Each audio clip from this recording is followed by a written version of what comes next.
afternoon. I'm Savannah Guthrie. The case of the DC Madam has just taken a tragic turn. Deborah+Palfrey, the so-called DC Madam, has apparently committed suicide. She was found in a shed near her mother's home in Florida. NBC's Pete Williams has been covering this story for us this afternoon and joins me here in Washington, D.C. So, Pete, bring us up to date. What do we know at this point? Well, there seems to be little doubt that this is, in fact, Deborah+Jeane+Palfry. The police down there haven't officially said so, and Preston Burton, who was her defense lawyer at her trial, says he doesn't have confirmation of it either, but he says if it is true, it's tragic news and that his heart goes out to her mother.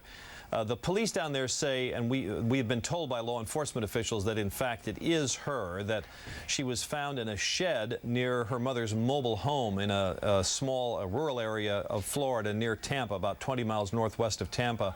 And the police also say that there was a suicide note found as well, although they're not disclosing the contents, nor are they giving us any sort of indication of the circumstances of the death.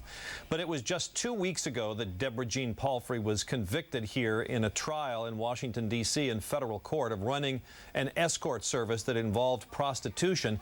She claimed that that was never its purpose, and if there was any illegal sexual conduct, it was not at her knowledge, but only the women who worked for her, but the jury didn't believe that. She was convicted on 3 counts, and she was to be sentenced in about 3 months, in late July.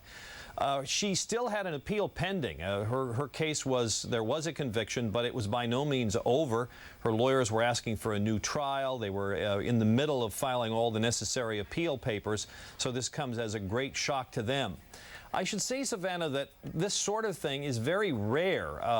There are not even any statistics maintained by the federal courts of how often this happens, that someone commit suicide after conviction, but before exhausting all their appeals and before reporting to prison to serve their terms if their convictions stand. And the few defense lawyers I've talked to this afternoon say that they believe this is very rare. And it's somewhat surprising as well, given that Deborah+Jeane+Palfry had been such a fighter throughout this entire ordeal. She had a very feisty lawyer at one time, and she was fighting the charges with everything she had.